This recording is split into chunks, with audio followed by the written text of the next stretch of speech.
Nu tøyingar filosofi, tankagångt,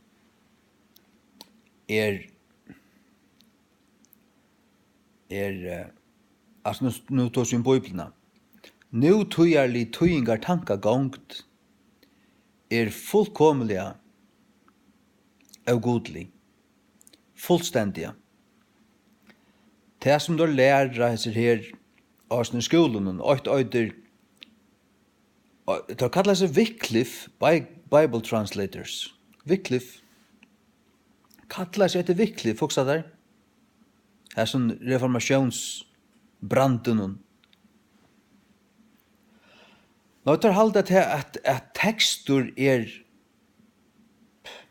han underbrottelig, altså. Du kan gjøre hva du vilt. Du kan fjerna og brøyta og leggja træt og sjonglera. Bara du sier nøklunda til samme, altså. Større, så sier det at det ordan. Så sånn gjør vi. Og det kallar det dynamic equivalence. Dynamic, noe som dynamisk til elastisk, til det sværer til, men det ikke akkurat det samme. Så du, opputjøkken alla tøy, opputjøkken allar ølter, hava sånn kristen, som hava handfærdig Guds år, haft tann innstillingen, at her hvert år høylagt, altså hvert år, og til akkurat som, ta det vart baden, du bygde Lego, du bygde jo et hus, altså her kunne ikke en prikker vant i sånn hjørnen her, og det kunne ikke bare være fullt av hålen, altså det jo full futja. Så snar det årene hvert år i Bibelen en legoprikker, som skal være her, han ikke her som mangler han. Ok, vi snakker ikke alltid om de lutle årene, om til dømes øyn, altså, engst til dømes såløys at a husbandman til dømes, du måst sige a, men vi kunne godt sige bønte, vi pjør ikke sige øyn bønte, først såløys, her vi vært sånn høyt fra landnomstøy, og ikke lengst øysene, at du kanst sige øyn, men du pjør ikke. Tøy at tale, hvordan negver der det bor i endingene, bønte. Det flere så det bøndur? Du kan godt bare si bønte, eller bøndur. Ja. Men selv her har vi vært såløsende at av stender A, så har vi i 95% av tilfellene skriva øyn.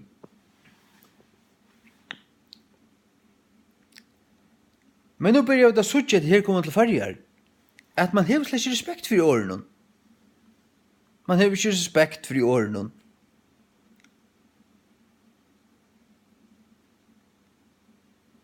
Og en bibel som fjernar Israel 70 ferer, kan ikke anna enn vera gjørt av mannen som antisemittar.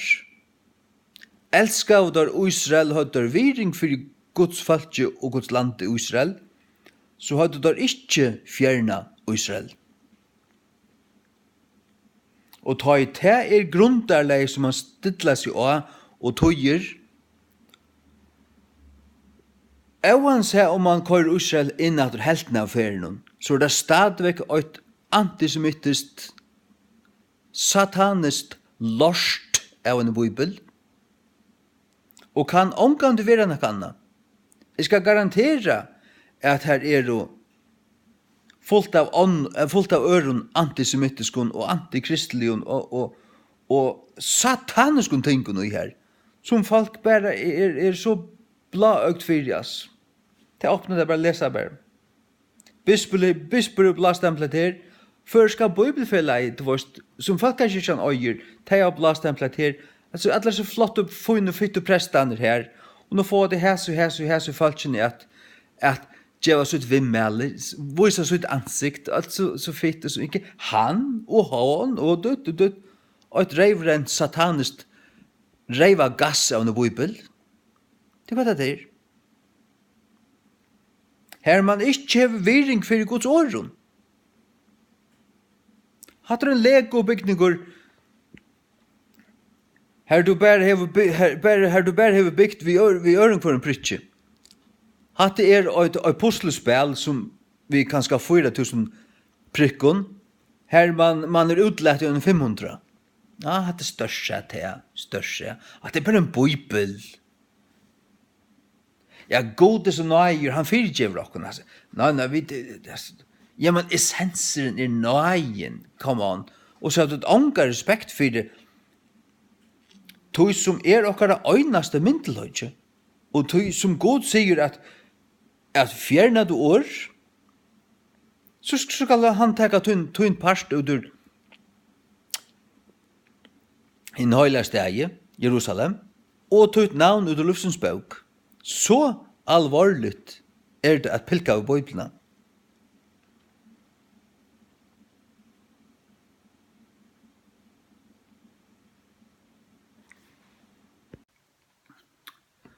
Ja. Utroligt det. Så jeg må si at almindelig glæver for det. At ikke på nekra måte i under som klotten og i andan. Ikke under bispe, ikke under dømprøste undan ness, ikke under som reia husen inn i Nesvig, brukar ganda kallar, ikke under dem iverhøver, altså. Det ikke iver mer her, altså. Det pavant langstan, sørant lengt ut omkring skrellplass langstan.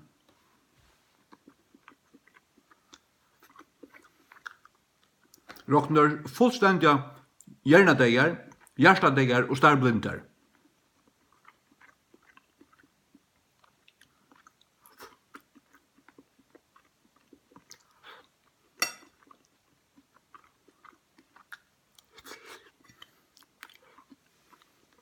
Starblindar.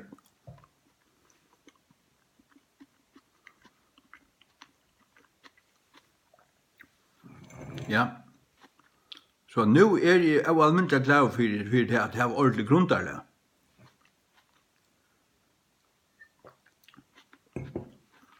Og slett ikke hava sånne blinda menn i meg iverøver. I andan. Så jeg vil undergiven alle disse mennene for alle disse her. Jeg vil undergiven Kjolt Palle Høy og Torleif Johannesen, og så han vimmelt i sånn her reivrenda lorsknun, sataniska, antisemitiska, reivrenda sataniska lorsknun.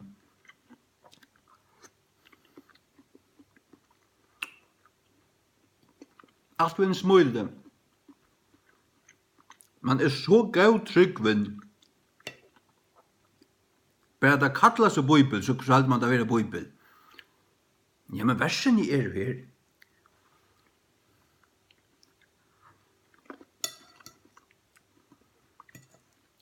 Før heier man så større respekt. Altså, i øye trutjar reformationsbøybler, Luther, King James og det gamle dansko. Hitt ui et vers, og god stender her tverrfører. Så stender god tverrfører og hinnom. Stender Israel, så stender Israel. Stender Jerusalem tverrfører, så stender Jerusalem tverrfører i hinnom. Kom jeg til et annet vers, så stender Jesu navn øyne fyrir, så stender Jesus Kristus øyne ære fyrir. Så hitt jo til samme vers i hinnom bøyblen og til lyka. Altså, tar nøtra fyrir Guds åre. Det altså Guds år. Så er det til nekka som anden gjevdar en sannføring om taida Guds år. Men varst du hvor tar ikke heva til sannføringen tar som handfæra Guds år, det som du kallar Guds år i det, tog jeg grundarleg tar fåast vi ikke Guds år. Fra utgangspunkten det ett manglande grundstøye. Fra utgangspunkten det en tekstur som langt manglar 2846 år og i frummalen. Og til grundarstøye Bæge Dahl og Viktor og i prinsippen hovedsakelig arbeid utfra. Men vi som tøya og standa av Ben Kaim Gamla Testamenten og Textus Receptus Nye Testamenten. Her det sånn at det kommer opp til en slugan tind at det spurninger altså du varst det så fast spent det så lite sluppur hatt året vi eller ikke lett dere finne det ut i hatt året og det være vi ja så skal det være vi og må det være her for at setningen i høver skal kunne skiljast så kører jeg det i skraskrift for jeg viser til at hatt året her har vi akkurat hatt året har vi kort inn i teksten av neisin of necessity. Til her i King James tøyerne vevlo. Og til her i føreska King James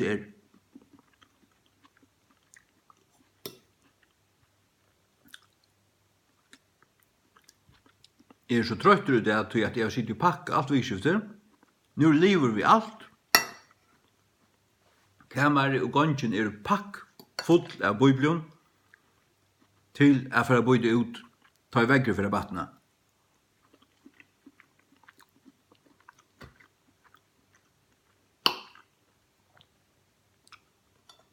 Og ta i ferie ut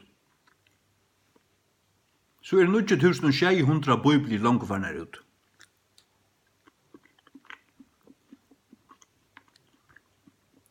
Av kjeipes.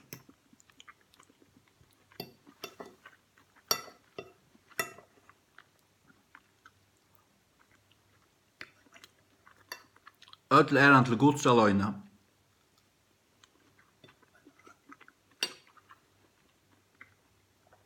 Jeg har omgått i atla til.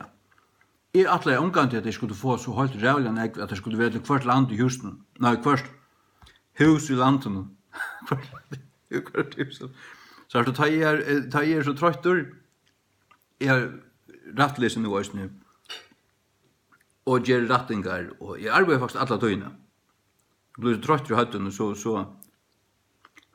orsker jeg ikke å snakke. Men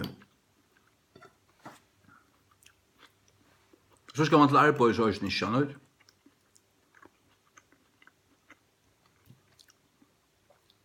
Det er jo jøkken alle bøyblene øyne fra trett. Akkurat vi jøkken hver liv vi en av tverrferier. Nå i vikskiften, så at du kjørte til rattingene her. Det er skrasigt i alle rattingar. Det er ikke rattingar, det er finpussingar. Når skal det være burstur, når skal det være burst? Når sitter teksten bedre tøym, i stedet for tøymon, tøymmonnonon, bedre enn tøymon-monnonon. Det var så nek her. Monnonon så nek onnonon. Tøymon-monnonon. Særlig hvis det lenge år bavmen av vi. Tøymmonnonon. Det saurenting. Som tar du leser kjøtt, så blir det smittligere.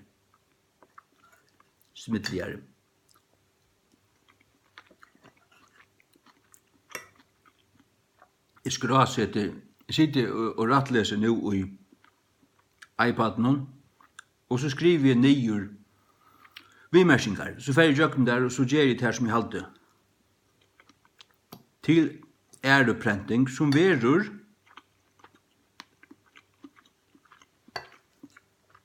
en edling, du skiljer hva det er et edla. Det er rønsa. Ikke til at hun er skiten, ikke til at hun er fått til feiren, det er slett ikke. men en betran. Du kanst hava et svør som funnet. Men hvis det ikke brunt nøylig, så nyttar det lite. Altså, så det ikke noe kvast, men så kan du brøyna det, men du har ikke polera det. Så kan du polera det, så det får skoina øysene. Og brøyna det sin det møyr. Vi er en fornære brøyne.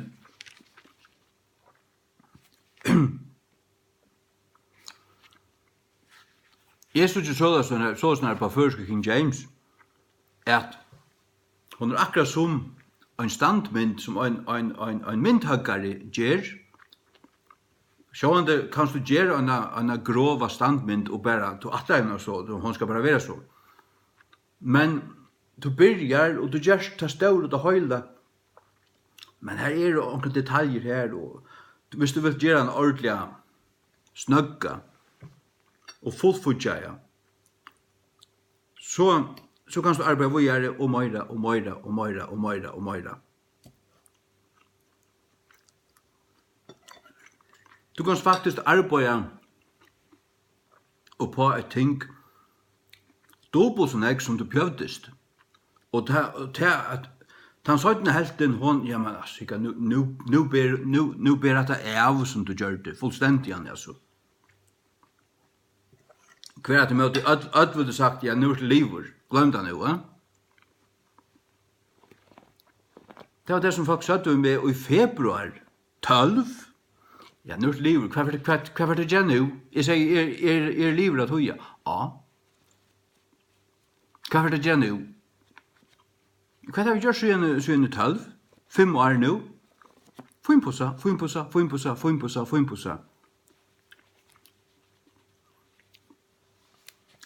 Og nek var også bare kosmetisk.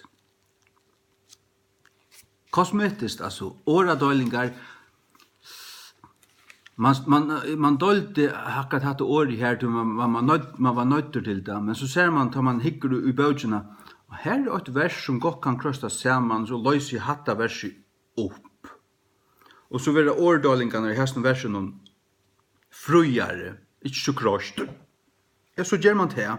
Og det er bare kosmetisk. Men det er et arbeid som må gjøres. Og ikke til å si at det må ikke feiler komme i helter. Ånger. Ja. Tog er det en medver som hikker etter tog i 18 år. Rattleseren kommer. Han fer listan av rettingene som gjør der, og hygger etter rettingene at her er jo Jordan. Og tar han så videre i alt gamle testamentet, så er det ganske 4, 5, 6, 6 ting som okkur er hent, okkur fer av leie.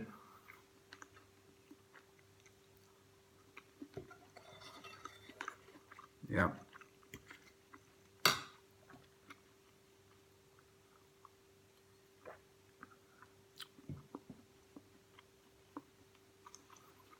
Halleluja.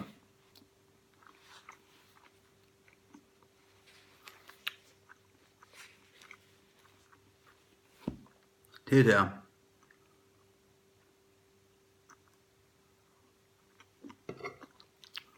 Ja, vet du det som har til sånne bøyblene? Det vet. Jeg kunne hukte Tyndale i egene og Luther, Theodor Beza, Robert Stefanus, Erasmus, John Knox, John Wycliffe,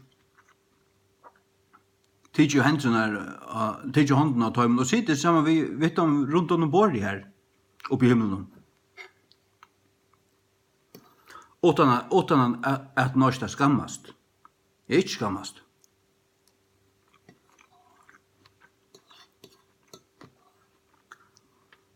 Og tar teksten her, tar kommer vi, tar kunne lagt sånne bøk av bordet, jeg kunne lagt første King James av bordet, Skål fra samarbeida. Skål fra samarbeida her. Hikk, hette den rette bøtjen. Hva er det du tøtt? Du grikst? Nei, jeg tøtte King James. Det er kjent og funn pussingen av de ensker reformasjonsbibelene. Wow. Alt rætt. Alt optimalt, altså. Ikke nastan her, men kom jeg mål. Altså fullstendig, man føler det bare. Det er så løsning til. Hatt det optimale, hatt det beste.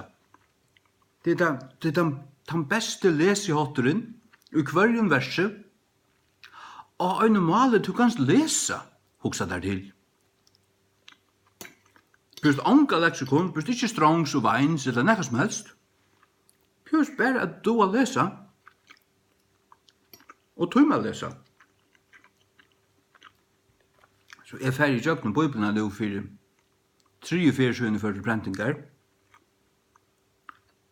Nå leser jeg 25 søyer hver morgen, og kommer i jøkken alle bøyblene på 3 steger. 3 steger.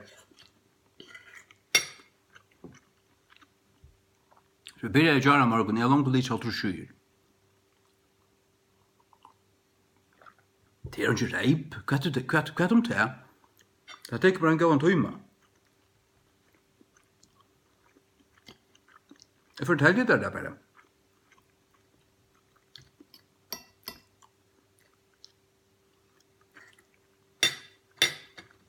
Jeg finner noen feiler, tilst det. Men så er det noen ting man høyrer. Og øysene til at det innere øyre og eia og alt flyter seg. Altså ting som sa og følte og hørte, lukka som ornahatta. Det var til vårt. For hver fyrir for en jøkken har vi orna noen ting, så andre ting. Til akkurat som, hvis det er en hund, og pelseren rævelige, lengur og totalt flaktur, så byrjar du å grøya, og du må grøya. Og så endelig så bare alt, du vet.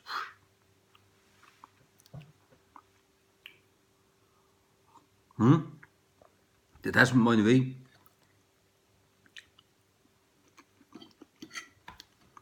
Det som mener vi. Og jo langt du kommer ut i prosessene, minne og minne etter. Men så langt som her nekka som helst, du har, og du øyre trenast, det blir stittlar, og det blir i herren om oss. Kvällmorg, jeg tror ikke at den narskast han sa det året, utan han var bygget det, at han må åpna mun i øyre, og spoila meg opp, spoila meg ut, og stittla meg, og gjøre meg fri, og salva meg og alt det forskjellige. Ja.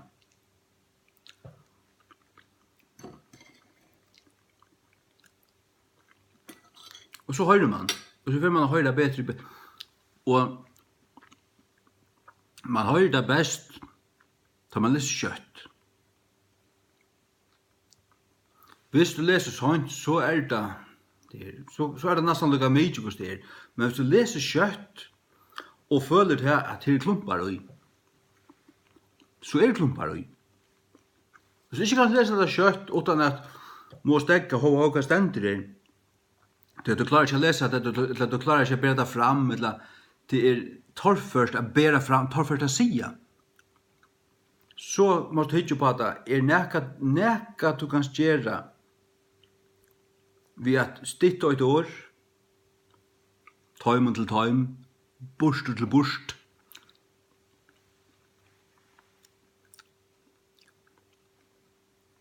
enn ta til skjolt. Så du, i Romerbraun 8 stod opprunalige, til at enn ta kvinnor torra.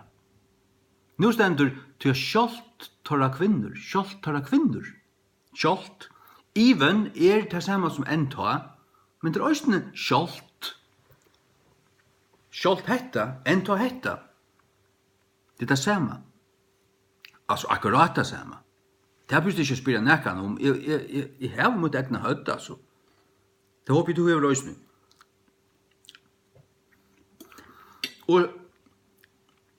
Og sjalt tarra kvinner, sjalt. Så du, sjalt enda vi te, og tarra byrja vi te, sjalt tarra kvinner.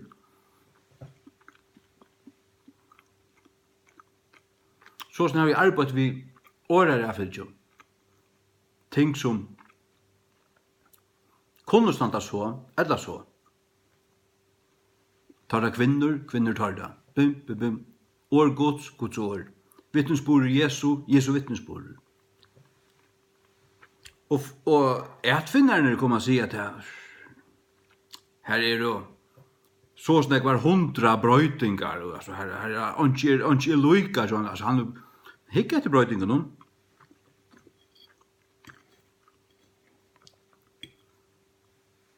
Hickar efter bröjtingar. Vet om du finner einaste tutningsbröjting. Det finner du ikke. Ikke at han har vært en feiler, men til det som sier der at standarden enska King James, og jeg har tutt hana, år for år, punkt for punkt, setning for setning, under rattlisen, Nujan ferie nu aldrig.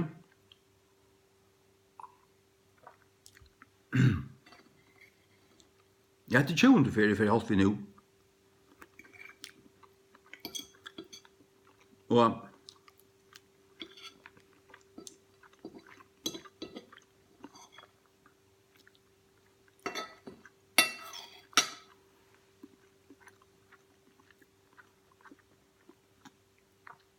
är hon blivit bättre? Ja, hon är blivit bättre.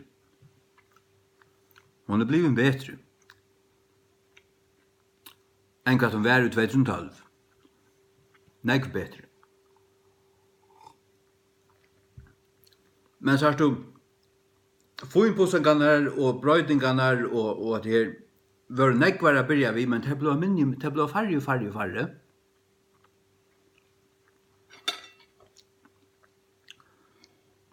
Og så han det kommer det her til at hetta var det her. Nå enda det. Og allikevel er det så at hvis jeg faktisk sitter sammen og leser en av den gamle versjonen av Første King James og en av den nødjaste, så leser onker kan godt lese 20 vers Onge måneder. Er det samme bøybel? Ja, hver vil du sagt at det ikke er samme bøybel, det er akkurat samme tekster. Men så kommer, her sender kvinner tarra. Her sender tarra kvinner. Ok. Her er det altså brøtt året av følgene. Ja, men hva signer nøy, du kommer ut da. Kom ut da.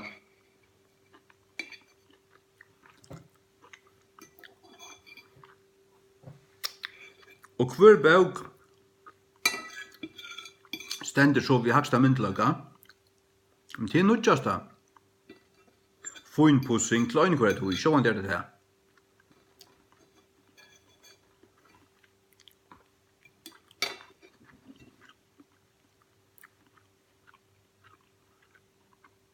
Og så langt som jeg øye bøyblir inne, er det nekar som vil hava øyna, så farst du.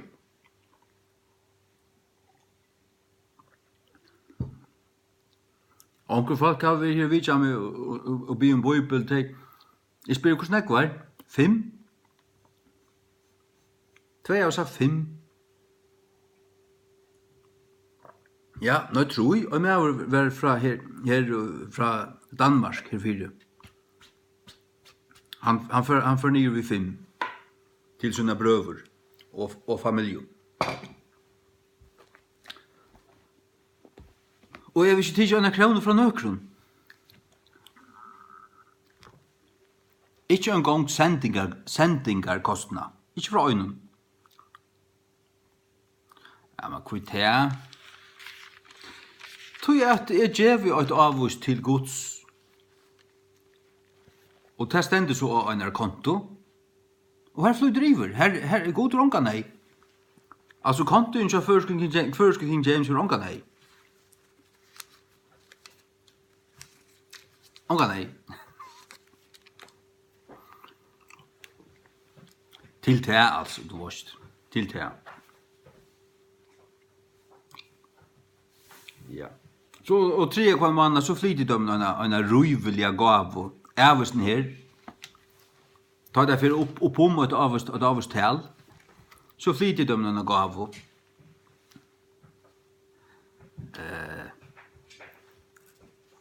Ja. Prenteren altså. Og det gjør jeg bare. Sars du?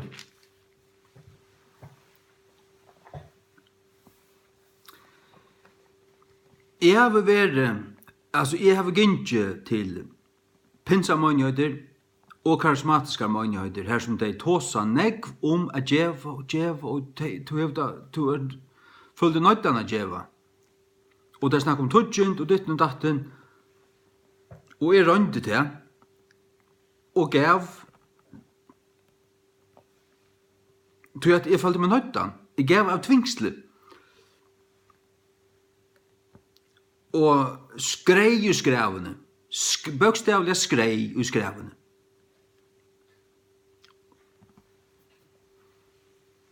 Så er det kommet å kjenne folk som djeva og djeva og djeva. Tony Møllerskov, Nico, Gail Ripplinger. Du fart alt høy ting og bøker og traktater og skal jeg ha en kassa traktaten? Hva skal det ha til fire? Anki. Altså, det kostar anki. Anki kostar neka. Skal ikke ha en 15 eller 18.000 bøyblier? Hva kostar det? Det kostar anki. Guds folk djevor, leker god av tutt hjärsta djeva, så djever du. Jeg kom til noe her. Og så kommer du inn og tar heimasøyer. Det stender ikke donate, og så pointer du for, hev du minst til å donata? Hev du noe flott? Nei, du skal løyta vel etter hver donate er. Og så hev du samskilt vis i falskjene, og det er ikke et årsakt om pengar nekran tøy. Og det er bare djeva.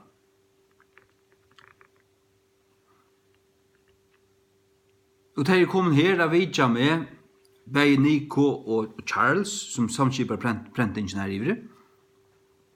Ingen innsamling for det her, ingen samsøyning, eller neka som helst, tar betala det ut ur sin egna. Må samla et halvt år når det koma. Men, ok, tar sig at jeg, nei, altså, jeg har jo, altså, falskjen rundt om er så gavemild at det er ikke nei. Og det er akkurat det, at jeg har opplevd det her, det gjør mer en frujan langsel, hva skal jeg må ikke, nei, eller, ta brest, altså, jeg vil gjøre. Tog at det kostar han ikke, og det er så dyra barst, og det har blivit vi gjøre det her, og det har prenta og i millioner av Bibelen, som færer rundt om alle heim. Men det er godt å gjøre til. Og tar er jo ikke penga grusar, slett ikke. Det sier mer til at tar òsla ikke, tar flotta seg ikke, tar bygger ikke å få inn hotellun, tar flyger ikke vi privatjet flygvara, tar ganger ikke få inn jakkasettun, og kvar vi Jaguarun, eller Rolls Royce, nei. Ei mjudger, fitter, ærlige, røyelige menn. Nå, det vil jeg gjøre til.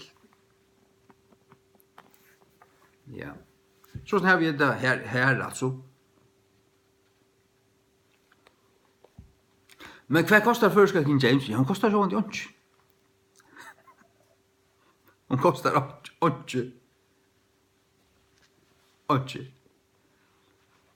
Hei.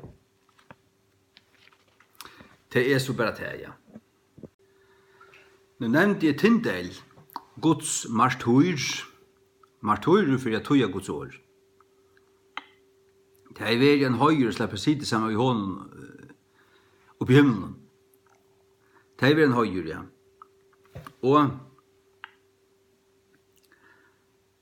Og han skal si der, ja, han ser av Bibel, han kan så i snittlast ved første King James. Det kan det altså ikke.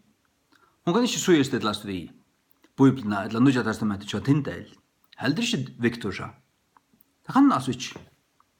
Stendur av Alexandrisk konsante. Grundarlei her manglar 2806 år av grunnmalen. Tog at det er han Alexandriske skimma i teksteren. Så fra utgangspunkten har du en perversion. Om du så tøyer han er perfekt, hun stadigvæk en perversion. Og en perfekt tøying av en perversion kan ikke være nekka annet enn en perversion. Men en gau og rødt tøying av en skuirare, polerare, enskare, reformationsbibel som er den rette teksten i Gamla Testamentet og Nødja, og som her har tratt være polera og funpussa, og i mån til Luthersa bibel, og i mån til det gamle dansko, og rattlisen 20 ferir. Jeg vet at det at han teksteren, de årene, det som her stendur, så godt som det kan være. Det kunne ikke være bedre. Og det er ikke bedre. Det kommer omkant til å være gjørst bedre. Det kommer omkant til å være gjørst bedre. Omkant til.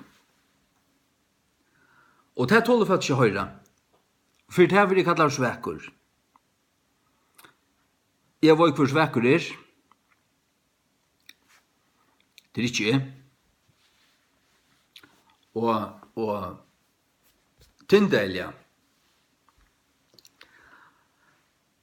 Han flytja i nere Mainlandet i 1526. Undan forfylking i Bretlandet. Og han var nere Mainlandet og i Tyskland, i Holland, og i 11 år, men han arbeidde på Nødja Testamentet. Og han gav ut trutjar utgaver. Sjálvand han tria betre. Tu en mævur byrjar dvorst, og Guds ord ringt av oss vi. Og jeg har, han Lutherbibelen jeg har til sjálvand han tria som han utgav i 1546. Hans første kom 1522. Det vil si samme mævur som byrja på det verste, han har brukt han så snakk år, og hans er kunnløyge, og hans er øyre, alt ment, alt ment, stimpra og bliv betre. Og han hever så, den tredje sjående betre. Men det her og i King James-bibelen så fantastisk at høyr tøyto røttu teksten men tøyko hatt fire ødlun hinun verandi ensku bibelen, og tøy år og setningar og alt så tabla lusta, og tar sjåd i ringt, og onkur les Bishop's Bible, onkur les Matthew's Bible, onkur les Tyndale, onkur les Geneva, og onkur les Luther, onkur tar laus og så, ja, nei, onkur tøytningar bor her, og hatta vi ikke ordentlig rett her sin setningen her, så snart ble vi funpussa, og grøyt. Og øysen i immun til fotnar bibeltøyngar. Ta gamlu Itala, ta gamlu gotisku, ta gamlu georgisku. Ja, ta gamlu armensku, ta gamlu latinsku, Aren Shirom fra 120. Ta finnast gamlar versjoner som man vet fyrstehånds tøyngar av tog upprunalia textus receptus grundarlen som du ikke hever det. Du hever ikke det ikke originalerna, men du hever et hev av mismunande gamlun kopion som så øynig at øynløgjen oppi av 95%. Og så hever du tøyingar som førstehåndstøyingar som du varst genga helt atter til fyrst og æruøld, og som så hever livet kanskje teksten av sindur finpussar, men det han teksteren, altså. Hetta målet fikk Bibeln ta, og så har de haft denne søgjane. Det har ikke de skilja målet, kanskje akkurat år oppgradere ankestene, men hetta altså den armenska Bibelen, hetta den georgiska Bibelen. Og gåtest vært håsa opp til 1100, 1200, gåtest. Ja, og du hever en gåtska tøying fra 100 og en fra 300, som du øyer eksemplarer av, du varst. Og det var der alt, det var ikke alt på da. Og her sutja der til, at 1. Johannes 5:6, ta høyrer heima. Tog at kyrkjan, jeg tås ikke katolske kyrkjene, jeg tås om Guds folk, og i det større og det høyla hever haft 1. Johannes 5:6, for det mesta, sørste 2000 årene. Det vil si at alle disse eksemplarene og alle disse tøyene Jognon alltså i unsialkopien og handskrifttkopien og i sånne kyrkjebøkene.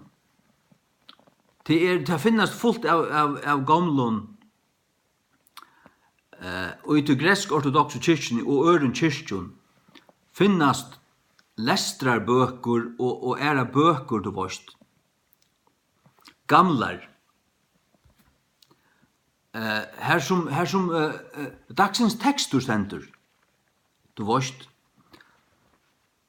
Og det altså ikke kopier av Bibelen, men til kopiera ur handleden som de har haft. Og det ikke oppslite tog at en Bibel vil oppsliten. Det personlig ognen til onklun. Men en lestrarbøk, hon kan godt varvøydast. Det en bok som bare vil lise en fra vikene, og som godt kan være gøymt i en kyrkjongstande, og være så gammel du varst. Og her finner du varst tekster, kapitler, halva kapitler. Epistelen skriver, Johannes apostel, ditt og datten. Det har alltid vært brukt, og i kyrkjon, oppsøkken togene, at man har haft et eller annet som er dagsens tekstur. Ja. Og hvordan ser det ut om etablere av kyrkjen du varst.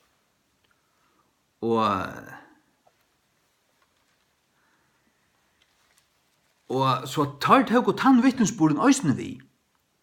Tar det og ta vi. Jeg minns hvordan det øyder.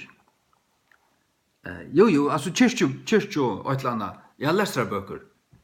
Hymnals, eller hva det øyder. Ja. Tar det og alt det her vi.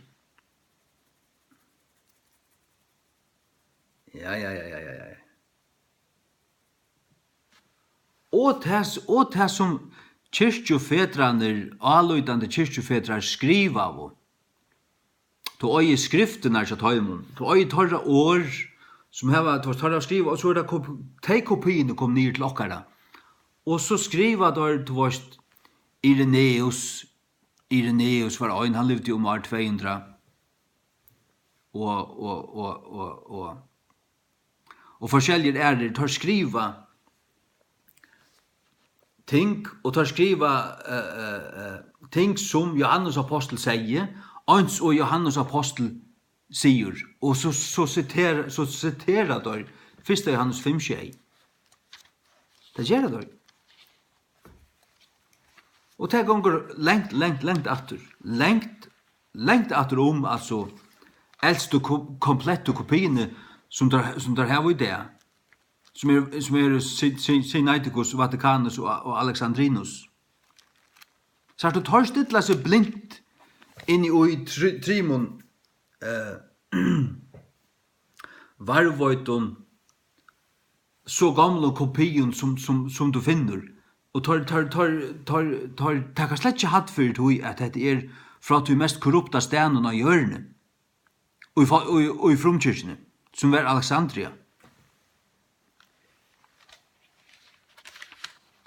Sørst du, sløy kopier som der stande av i det,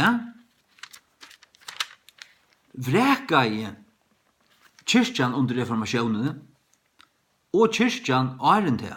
Da jeg sier kyrkjan som mener likame, altså Jesus Kristi likame. De vreka og sløy kopier, de kjente den rette teksten fra de falska teksten. De kjente Guds ord, kjente det. Tror jeg at de omgående mista vekk. Og jeg lyser til Østni at og i Tyskland særlig, Tyskland og i Sveis og i Alpen og her, og i Italia, mer enn i England. Oppsøkken alle tøyer, her har du haft den rette teksten, han har vært undergrunns alltid. Og at det finnes, vi talte til at Luther gav Tyskland til røtte Bibelen, at han tøyte griska teksten til Erasmusen. Men egentlig først og atter til 1300 og så finner du håndskrivet av Bibler som jo ikke av en katolskon snie eller støyle, men en annan tekstur som vil liva i middelen folk i undergrunns. Når den teksten fra? Hva det? Og så sørst du til at han logist textus og septus. Sørst du Grekaland var lukka tog at romersk-katolska kyrkjan før i 2 år 440 når det var 500. Og Konstantinopel og griska kyrkjan var faktisk lukka for Vesterheimen og i 1000 år. Det vil si at grisk handrit annor enn tøyingen tja Jerome fra 420 eller 430 funnest ikke, men langt å ta funnest tøyingar til kristendømmene han kom til Englands om år 8, altså det var omkring evangelister som fører bort til Englands. Omkring som Paulus kjente, som han mener fører holdt ut til Englands. Og prætigav, ta fører så lengst som det kunne. Og atlas den her som kristendømmene kom, her ble Bibelen tøyt. Og så det vil si at du har haft den rette teksten utbrøytan, men det vil undergrunns, og katolska kyrkjan, hvis hun fann folk som heier en Bibel som ikke var vulgate, så blir det brent. Ja. Så det som jeg sier der, det er at den rette Bibelen hun har funnest i Italia, Spania, Tyskland, Holland. Det finnes gamlar versjoner som tar du for å samanbære vi textus og septus som den griske teksten som var varvøyder i Grekalandet og som kom til Europa i 1.3. Da du for å samanbære vi til opprunnelige kjeltene så sørst du til at det egentlig hesum teksten at det harmonerar vi. Til katolska kyrkjan sier alltid at var det en tekst som breit av fra vulgate, så var det en falskur tekstur. Sannløsningen tann at teksteren til katolska kyrkjan har alltid vært falskur. Til grundarleg under katolisismene. Den første teksteren som katolska kyrkjan fikk seg var Alexanderskur. Ty Konstantin fikk Eusebius fra Caesarea affæra ned til Alexandria etter en Alexanderskun tekster, og Konstantin fikk så gjørst holdt trus Nya testamenter etter tog, som så var i ødlensene kyrkjen som han stående i. Og så vaks katolisismen til, og hon tundi og brente alt som ikke var øynot vi henne. Tog at hon var omgående kyrkja gods. En kyrkja som dreper og forfylker og brenner Jesu Kristi frelste folk, det er ikke kyrkja gods. Katolska kyrkja er omgående vi kyrkja gods, og vi er det omgående. Hon har dripet til heila og fra sin byrjan. Og ta i hun være dømt, så skal blaui av Jesu Kristi martyrum finnast i henne.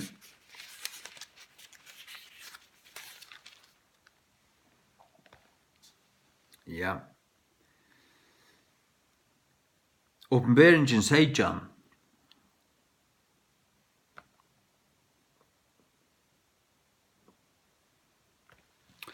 Vers 6. Og jeg sa kvinnuna drukna vi blaue tørre høylavo. Og ta jeg sa henne undreist vi miklar i undran. Ja. Vi blaue tørre høylavo. Hatte Rom. Vers 18. Og kvinnan som du såst her som mikli staveren, som ræver over kongen gjerraren her. Til Rom, til Vatikanet. Katolikkene sier at paven kongur over öllum kongun, at han altså hakstur av hjørene, og han kan sette kongar fra, og innsette kongar, at han ræver bæg i himmelig og gjør. Det gjør han altså ikke. God kommer å døme han, og ta i han vil dømtur. Ta i katolska kyrkjan vil dømt. Så kommer det å komme til skjønter at det hon som dripe. Mer enn Nero. Mer enn nekra romerske køysare. Hon satansa slatremaskina. Hon en slaktemaskina. Det det eneste hon Ikke så vel. Tindelja. Det blev prentet tillsammans 20.000 bibler eller Nya testamenter av hans ratujingon, eller hans ratujing, hans utgaven, 3 utgaven. Og det ble smugla inn i Bretland, det ble gått i kvøytetunnen. Og ofta blev biblar eller Nya testamentene det var kort sundur og suger blev gømtar bare, og så måtte seima saman. Tog at det var så sånn blast og tidsin, og ble det funnet det var 1000 smugleie, og det var 1000 skulle hava det. Så blast brentur av katolske kyrkjene. Hugsa der til, hugsa det i 20 år. Det ikke kyrkja gods, ikke inn og i eia. Og nu gong katolska kyrkjan fram, du varst, og røyna standa fyrir bibeltøyngon. Og Jan stendrun av retta teksten, nøy alt hennar bibelju arbeid, til vid jo alexandriska teksten. OBS og Nessel og alt det her, der hava alle som nevnte når det hava jesuitter og ditten og datten, og jeg nevnte noen. Og tar og her, tar utsender til at teka det iver, til at styra døy, og til at styra døy den katolska veien, til at styra døy til Rom. Det man bare for alt i verden ikke styrast rattan ved. Men sagt du, egentlig det så at det som stender ut i Alexandriska skolan, det som stender av UBS og Nessel, UBS til United Bible Societies, og Nessel-teksten til Nessel en vujar arbeiding av hva skal du hørst, og at den tog til bare til Alexandrisk grundarlega, alt som det er. Det. Det Sinaiticus, Vaticanus og Alexandrinus. Det variasjoner i middelen til. Derfor onkel det mer mot i øynene, onkel det synder mot hinnen, men det de tro handriten tar stand av. Og det kan ikke knapt støyrast. Hvis du her, så kan det ikke støyrast i mot Textus Receptus. Du her, så du her. Textus Receptus noe annet. Til en annen linje, til en annen kjeta av Bibel. Hatt en annen linje. Det hver sånn Bibel. Det finnes ikke trutjar Bibler. Det finnes ikke øyn. Det finnes tver. Det finnes den alexandriska og den antiokiska. Vi får atter til kjeldene, vi sier at hun antiokisk, hun ikke bysantisk, når til langer atter enn så. Hvis du, den bysantiske teksteren, han kommet fra det syriska, fra det antiokiska. Det vil si at den antiokiske omboaver ui det bysantiska. Men den antiokiske også omboaver ui som nevn øren.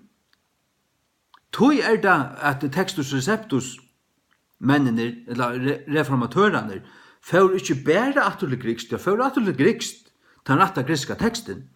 Men det sjå til at selv ut i griska teksten og de kopiene som gresk ortodoxa kyrkjan kom vi, at her mangler onker ting, og i som kopien, som tar kjent og som Guds år, tog at faden kopier høtte det, og tog hei vittnesboren av kyrkjefedrene, helt atterjøgn, at tar vittna til, tar siteres versene, og det var onker ting som var omstrutt til dømes daupor. Gjerninger apostlene 8:33, til at Filippus sier vi etiopiemannen at du trorst så kanst du. Og han sier, trygg via Jesus Kristus og sånne Guds, ta døpt i han. Det verset, hei gresk ortodoxa kyrkjan utelæte. Men, så først du har løyta, og det finnes i sommen kopien, det finnes i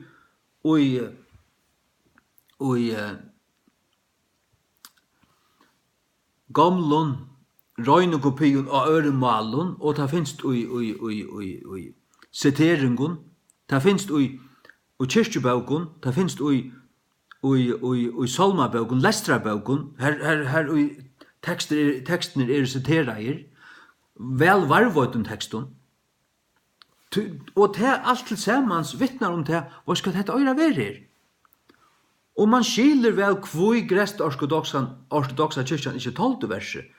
Ja, men det tog at hun en badna sprinkland i håra. Hun en nøyføing og avslettande teis. Og hetta skriftåret bei henne i møte, at et menneske må personlig tryggva og jotta det kan døypast. Det tolte hun ikke. Nå, det her at vi får for ilt av oss her. Dette kunne fjerne det her bare. Ja.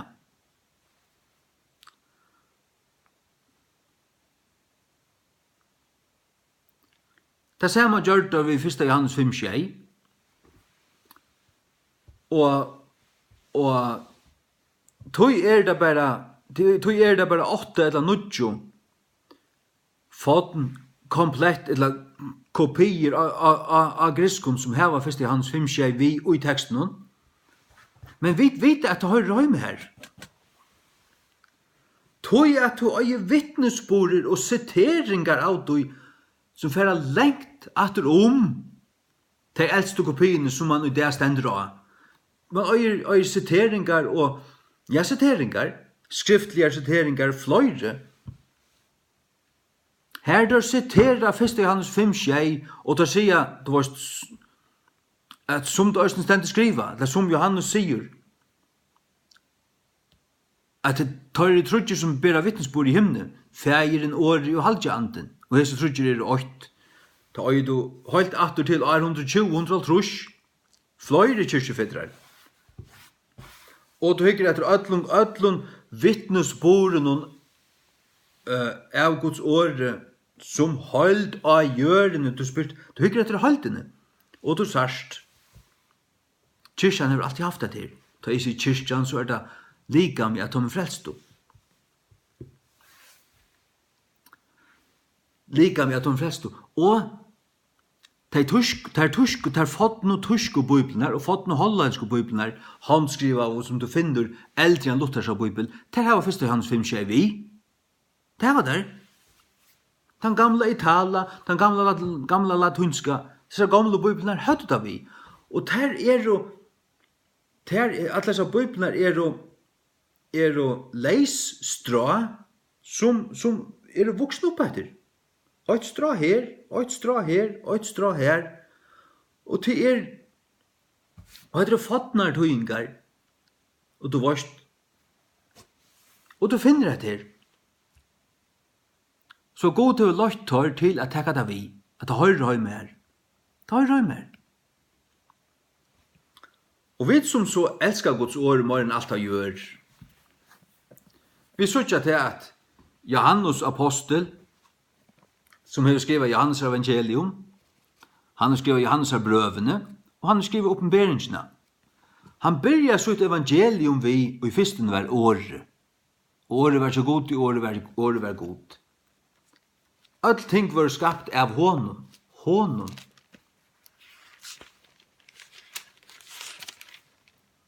Alt ting var gjørt av honom, utan han var ikke nekka ting gjørst som var gjørst. Han. Det vil si året her en personer, og først du tror og teler etter hvordan ofta året som personer nevnt av Johannes, så det skjei ferir. Men bare hvis du teker 1. Johannes 5:6 vi.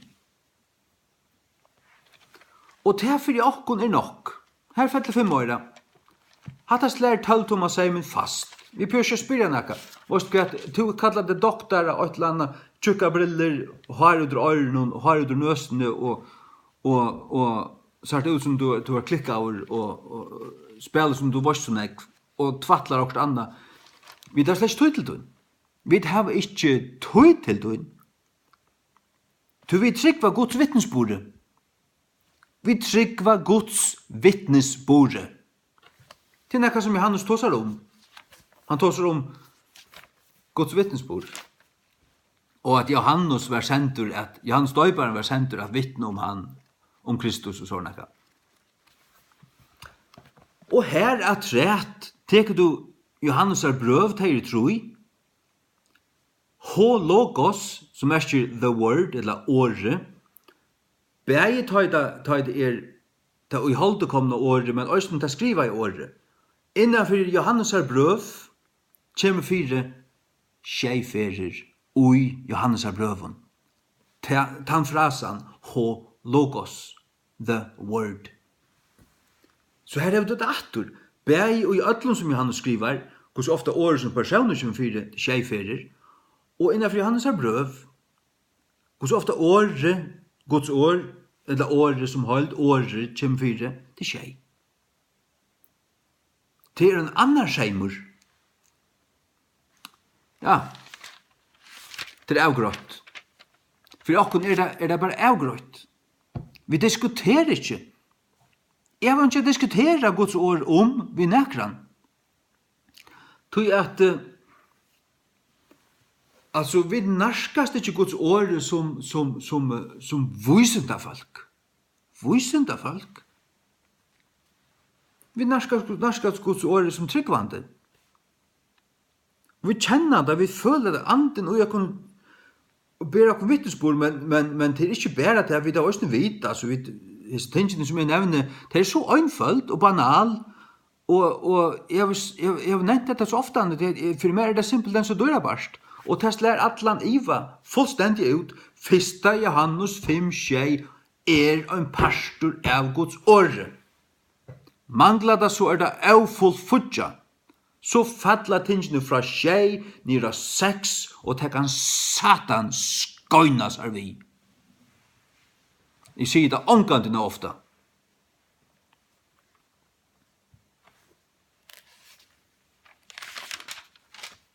Der får man kaffe mun. 8-3.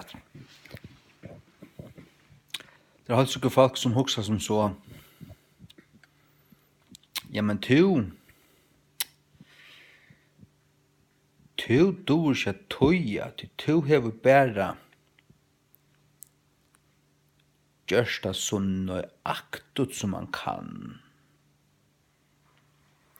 Det hei Luther ikke gjørst. Luther skriver i det at bibeltøying må endurhitjast 20. hvert år eller oksord. Jeg hørte det si at det, hvor smart det? Jeg legger ikke ui hva Luther sier. Sannløgene tann at det er ikke vært en bibel av tyskun, så en Luthers bibel. Og de som brukar bibelen av tyskun, brukar Luthers bibel. Annor heva han ikke. Annor heva ikke bibelene. Det er sannløgene.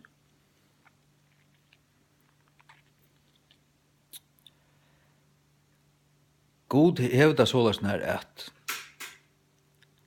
at han ger bibelene, han gjever henne til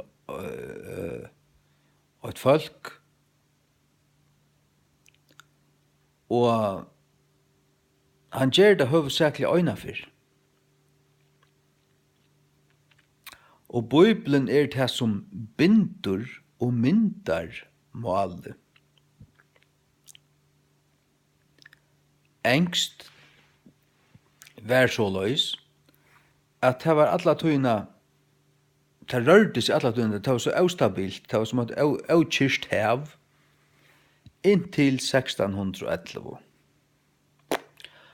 Ta sier der at moderne engst føddest først til 1525, så er det midalder engst, eller søgn midalder engst. Og først du bare under øld, eller tver øld langer atter, eller atter 1300 eller et eller annet, så kjenner du ikke engst atter. Men så igjen 1611, så er det bare, det heter engst. Og det er ingen bibel kommet ut av enskun, så er King James. Ingen. Ja, ingen som god du giver ut. Satan har givet ut 300 av enskun. God gav okken King James. Det var den sørste. Og det var det. Hon er fullkommen. God er ikke bruk for å gjøre det. Og nære. Også der til. For jeg kom atter til det som jeg begynner i vi. Hold sikkert til folk som halda til du dur ikke tøya. Det skal være så som vi snakka.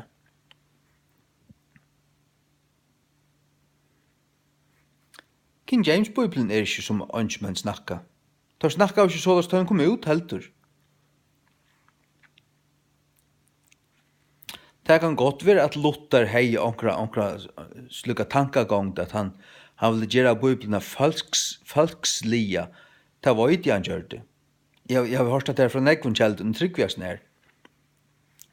Men som vi sier, Jan i øyne før, at slag er et vers opp, og et kritisk vers, som akkurat år er omstrutt, men det finnes ikke Luther. Spyr bort. Han har viring for i åren noen. Men ting som er og vendingar, så snar, og ja, her er det til. Her kan det få oss utretta plass at ja, kvart er en vending og akkurat mal som er just som ligger så nær just hessen åren som rekar så negv av hessen åren bønt og høtte, men annars som er en kjent vending. Det gjørs du her som en vending, her som en måliska finst. Det kanst du gjøre. Men annars her som det bare faktuell ting som henta, her det årene som standa. Og tog du teg, så kan det skiljast av öllum malen av klautene.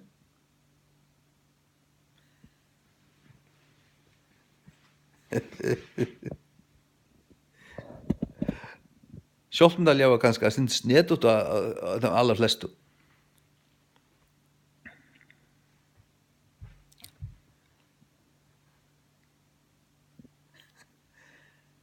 Jeg minnes det at jeg bo i Hetland som smådrangur.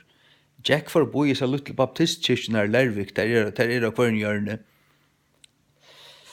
Eller kyrkjer av hverjen hjørne. Og så stod vers ut i glukkonen og oppslagstalvun. Jeg pleide stand å lese det. Lese det. Altså, det var marghottligt og forskunnut. Hvordan det var åra.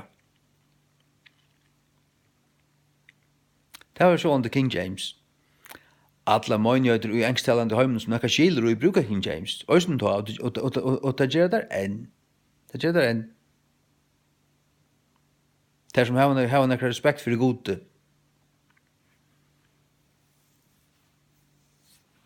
Faktisk det så at ta du øyne for først av vite disse tingene og det ganger opp for der.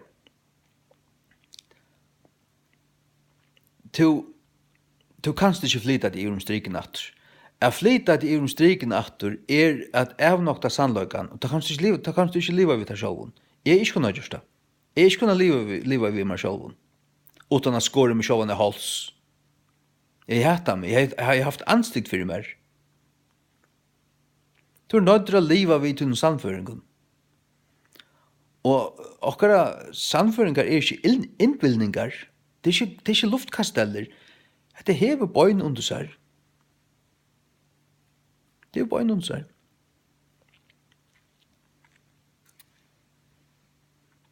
Og å ber hesa sannløkere krever at du hever okkur under der høstene. Hva skal man vi? Ja. Det kostar. Gjør det. Det kostar. Man nødt til å standa.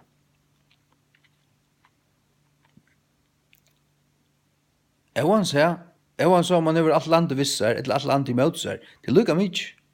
Det lukka mykje. Så du hev du god vittar. Jeg føler at jeg hev god vimmer. Jeg føler at jeg hev god vimmer. Han drøyvmegen som drøyver meg. Oppklang 6. Bygge halvmantøyma. Rattlesa. Og så videre. Så kommer han med kvaltan her. Skriv alt inn. Gjør omkring rattingar. Pakka, ditt og datt. Brukar alla munna frutid til dette. Så som leier det over, så det overhover færande, så fer man. Det kav i regnar og syndri, så fer man i oljeklær og gummistøvlar. Det gjør man. Og gonger ut i öllum vekri. Vi lomma likt. Og bøyde bøybel ut. Som ikke engang er virkjent. Ikke engang virkjent. Men hon virkjent. Hon virkjent i himmelen.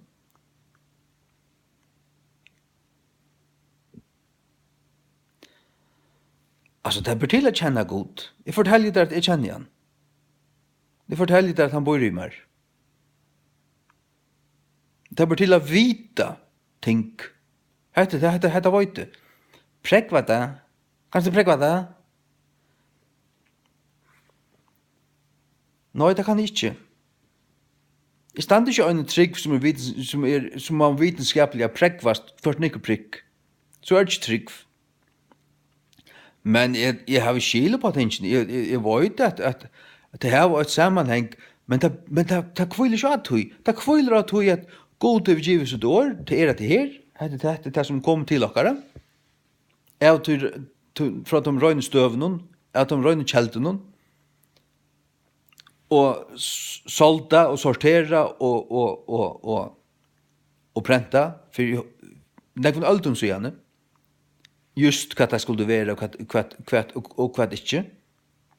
Og heter hon, bøgen. Og så kan man lese her ui. Og så vet man, jeg vet, 100% avgjørdur, skriva stendur, ikke av griskun og hebraiskun. Det gagnar meg hverskje til etter fra. Hver jeg høyre omkring klodda, tåsa, og nevne okkur grikst år, jeg lukkje ørene, kvett til lykka mykje hva det okkur øydra griskun. Jeg do ikke grikst, jeg lærer 8 øynstakt år av afrikanskun, til øyde såsner av zimbabwiskun. Det mer lykka føyt. Og til øyde såsner av griskun, det gagnar man ikke. Det gagnar man ikke for en doe 50% av årene ut i malen, og du tåsa da. Ta ikke av det mening. Hvis jeg alltid lærer grikst alt til fullnar, jeg lærer meg så år, lærer meg så fullt av dem. Men grikst et dett mål, det har vi ikke brukt. Det er sterilt, det er dett. Det gjør så mening at ta som definisjoner av åren. God slett ikke ujas nær. God ikke ui strongs og vines. Han Lutzen, han ikke ui her. God ui søgnon åre. Og hver en leksikon, og hver en andre kon, og for heksikon, og så videre, skal så det ikke slikka støv i bodja seg for Guds åre. Guds ord skal ikke søylast og være undergivet og tøyast av leksikonen. Skal det slett ikke. Leksikonen skulle dømast av Guds ord.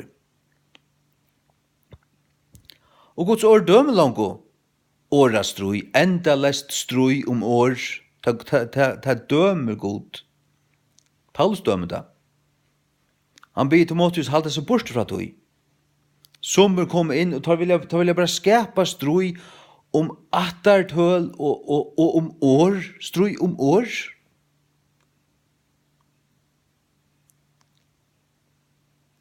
Det er vanvitt. Nei. God kallar og god utgjer og begavar avvis folk, han veler deg sjálfur, og sier, og de som får det fra god, de vita det. Og de førfyr det. Og han åpner tåra hjert, han åpner tåra vit, han åpner tåra skil, så at just det kommer fram som han vil. Det gjør han. Tog en tysk bibel kommet ut utan så en luthersk bibel. Toksttalande folk som kjenner som i King James only, men bygger i Tysklandet, de brukar luthersk bibel, til hon og det større og det høyl, hon av rett og grunderleg, sier du. Men det er ikke.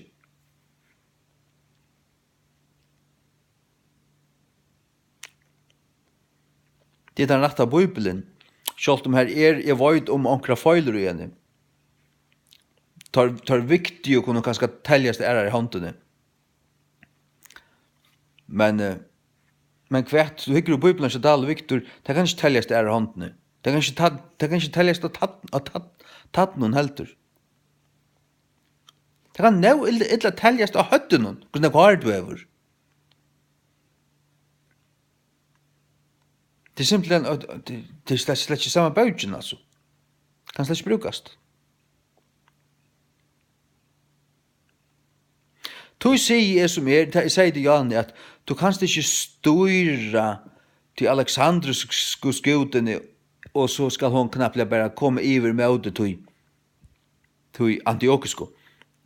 Det er det som det røyna, det er det som det spela som tar kunne gjøre vi New King James. Vi kjenner det som et annet satans lort. Vi som kjenner Guds ord. Nei, hon ikke gjort han. Hon ikke ordan. Og alt skal borste forklarast i fotnoten, tar som djevana ut, tar jo alexandrianarar. Og djevana ute på mafa, til egentlig på spott, til under kvarjar suje her som det ratta stendur i teksten, må ta borste forklarast i fotnoten. Jeg lett så vera vi at utgjeva nekka.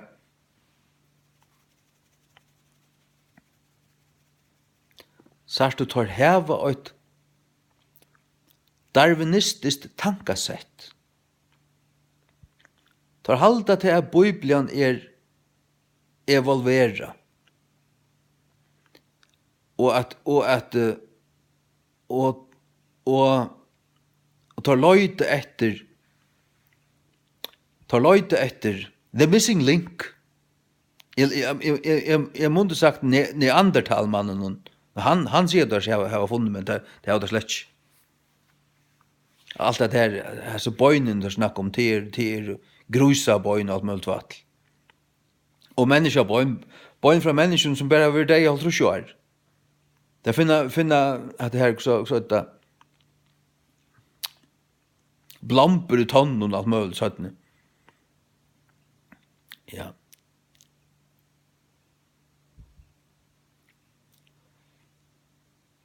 Hva snakker jeg om? Du kanst ikke styra til alexandriske skutene, du vet, og at hon knappt skal bli i ordan. Nei, du blekker henne vekk, og du hoppar i røtte skutene, i røtte tåget. Det er hver tåg, hver kjeta, hver linja, hver bibel. Det det. Ja. Det det her. Ja. Det her. Antiochia og Alexandria. Antiochia, traditionella tekstlinjan, 5220 handrit. Alexandriska tekstlinjan, 45 handrit. 45 mot 5000 og 20, nu det 5600. Ser du? Uncial, kursiv, latunskar bibler, Erasmus, Luther, Tyndale, Coverdale, Matthews, Great Biblian, Stephanus, Geneva, Bishops, Besa, King James. Og herfra kommer så først King James. Vi har bøyna linje her nifra. Hette så hit. Clement, Origen, Eusebius, Vaticanus, Sinaiticus, Jerome, Alexandrinus, Reims, Grisk Nutja Testamenter, Griesbach, Lachmann, Tregelles, Tischendorf, Alford, Westcott og Horst, Revised Version, ASV, Ditten Datten, og alt det skramtlige her.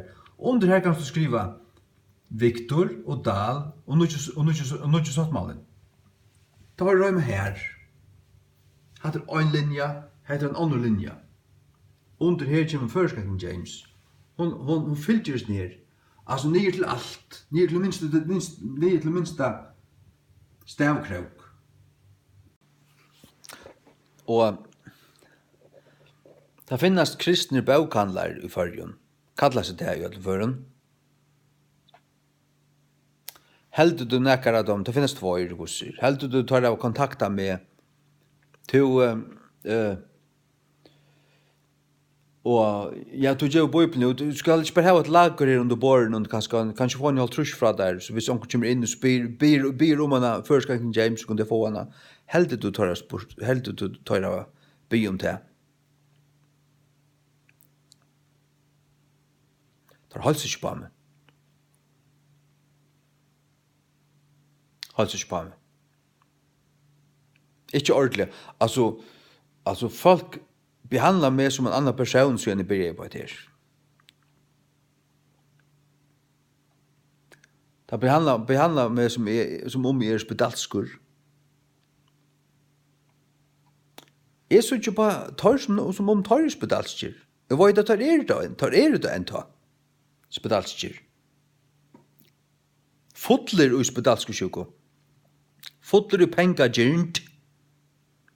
Nudja sottmalan skulle der sjálvandi hava standandi av borren og vi omkrar lysing, plakat og nu kostar det her gjink, du kost, betal du kost til penkon, gjink, einast 285, gjink.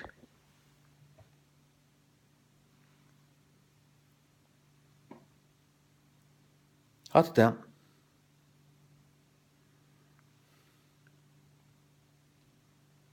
Driva handel vi Guds åre.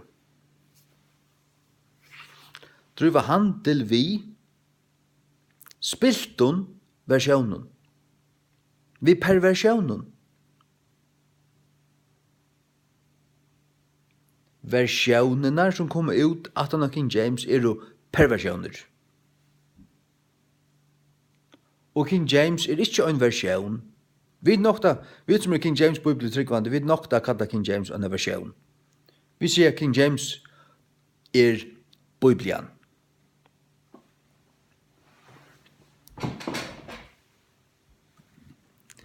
Tog er jeg så glad for å se her.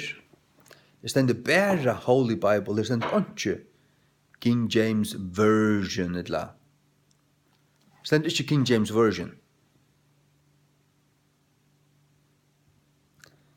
Det er bare The Holy Bible. Og det var støvan fra 1611 inntil 1841.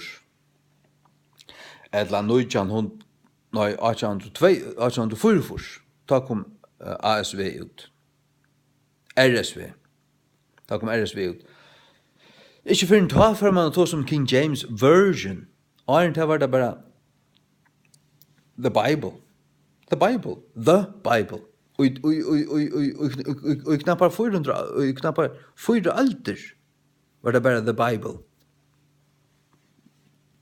Og hun rådde supremt. Ja. Jeg kan ikke gjøre det enn. Fullstendig, ja. Det hun er ikke rocka. Hun er ikke høyt. Det er alt liggende som det kommer vi. Jeg ser doktoren der. Vi lenger har i diagnosen, og du har ting ut her, og lenger egna bror, og alt det her. Ljøt og foran et høst. Vi lær ikke en kjøyter. Vi lurt til å kjette om. God til vi tala. Vi kjenner hans her år. Vi kjenner det. Hette det. Amen. Så først og atter til reformasjonen, så det. Så har man respekt for det. Legokubban og sjalvun. Åren. Hette året stender her, skal det stande her. Hva merker hette året? Året. Året øyder året. Det øyder ikke setninger inn til tanken. Det øyder året. Guds året. The word.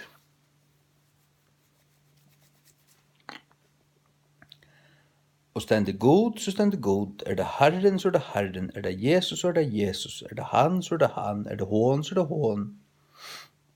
Er det Herren Jesus, så er det Herren Jesus. Ikke anna, man brøyder ikke. Ikke.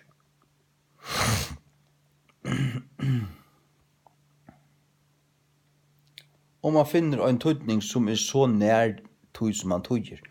Og det som jeg skulle si til det at King James ratt, og det det. Var reformasjonen Guds verk, var det at han lette teksten til å finne å ta, og som ble vuja sprøyter, og det ble han. Han var lyka. Han var grunnt av Textus Receptus, den griska teksten. Men og sin du få inn på sauer. Taida kom til å finne det av hva var akkurat er retta. Og som vi sier, han får inn på sauer i mån til òsni fotnar aløydande. Tøyingar av oppruna teksten, som man sjående ikke hever. Tøy tar du å skilja til at disse griske kopiene var og ikke fullkommen. Men Guds ord finst. God er omgående misset ord bort, vi har haft det. Så du, nu ville man finpussa det og finne det av ødlom under reformasjonen, og det ble gjørst. Det er på i livet. Guds ord finst fullkomlig av heimsmali enda tøyarinnar og i King James Bibelen.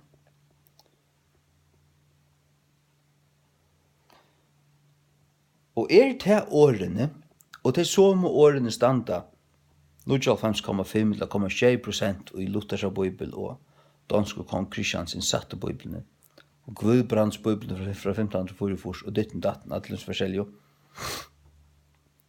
Og de årene og setningene og vendingene tar her og tar ble også gjør der tødder rett, og alt tødt rett. Ivra først, ur tøy.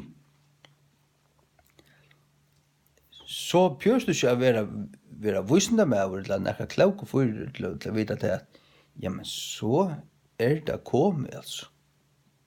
Så det kommet. Og det det som sier der, det kommet. Det kom jo i år, av Bibelen. Og 20. februar 2016 kom Guds ord til Færja. Første fyrir rette tekster. Så jeg var fyrre enn Nudje Sottmalen. Nei, fyrre. Men trobøter dagen tar Jackie sjåvande når i Klaksvøk vi en badnavagn. Sjåvande, jeg måtte fære meg en tur ta oss. Måtte bøyta 20 eskjer ut. 20 for 15. 200 trus.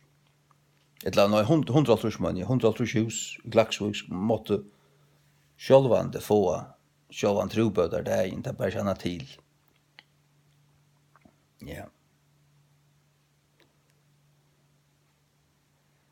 Ja. Nå, og jeg har gått med det til at det kommer en gang opp før eller sånn. Kanskje ikke bøybefellene, kanskje ikke presten, kanskje jeg mener Palleba. Jeg må trygge på Palleba enn på bisp. Og hans harskali. Nek mer. Jesus satsa ikke på Gamaliel og fariseerne, han satt seg på fiskmenn, toddlere, fiskmenn. Det er møgnig av følge. Ja. Ja. Det det. Og et annet, det ta i byrje så fer jeg tankene i gang. Nå gikk jeg en tur i hunden, og jeg husker en tanke til min Jack. Hva var det? Ja, hva var det? Hva var det nå?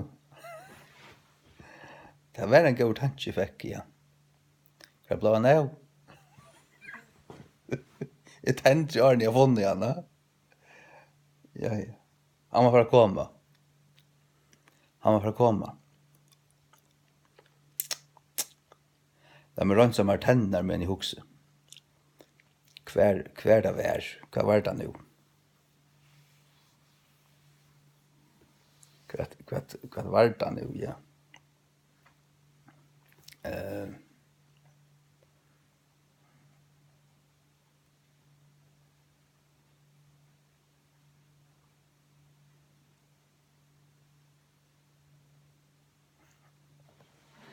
Hva var det nå, ja.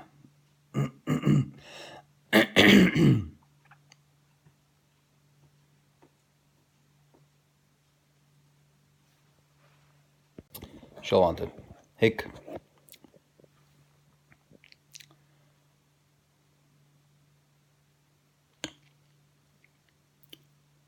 Folk som så rævliga vysendalia,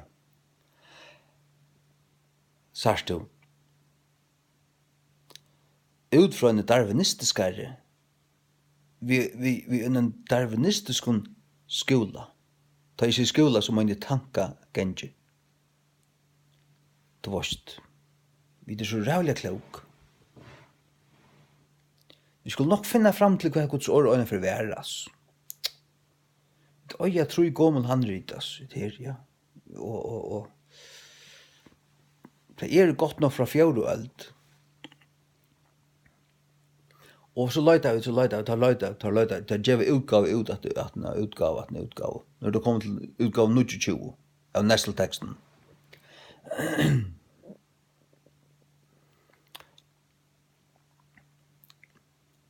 Så er det tar løyta ut i tøma luft etter nøkron som er lengst han blivet lunches.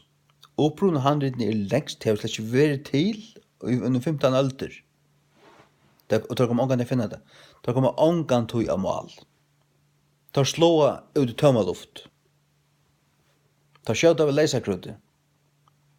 Tar vi øren borter i høttene. Det er altså et faktum. Det er ikke at nira der eller spotta der. Det er altså, det er fullt tar blåster. Godleser. Vi standa vid tøytrykk at God gav sitt år, og han lover å varvøyde det. Å varvøyde det merker til at det blir omgant vekk. Det er funnest alle tøyene fra at God gav det. Det som God først gav, det kommer omgant å vite hva han først gav. Men vi kunne hitja etter alle som kopiene vi hava. Vi tar 5.000 okkara søyo. Og alt dette her av forskjellige mål og ditten og datten, det var fotnar, versjoner, og som vi snakket om kyrkjefedrarna og alt dette her, hva det siterer og lestra bøker, halve kapitler og ditten og datten, gammalt stoff, og alt, innenfor tekstus og receptus er det konsekvent til lykka. Ja, men så ser vi som så, vi då suttja da. Og hette kyrkjan, ta i sig kyrkjan, så er det, hette det frelst opp. Jesus har alltid åt et folk av hjørne. Alt tog. Og det er ikke gnostikere. Det er ikke gnostikere. Vi suttja til som er innlysande. We see the obvious. At, ja, men altså, så kopiene vi har her, selv om de fleste av dem er fra kanskje 12. øld, 11. øld, det var 9. og 8. øld, men så eldre enn det er det bare sprek. Ja, men vi får ikke greve, altså, vi kommer ikke vidt til å spekka, altså, for å greve etter god. Vi har det så da basker etter hoi. Det er ødel så kopiene her. Vi løyde ikke etter en bibel som vær, vi løyde ikke etter en bibel som vær, vi har henne. Det er den antiokiske teksten. Textus Receptus.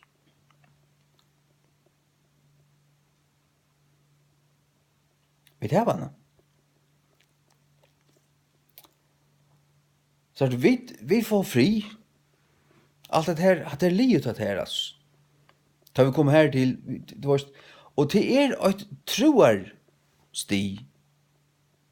Det er å slå seg til tals ved det. Så er det.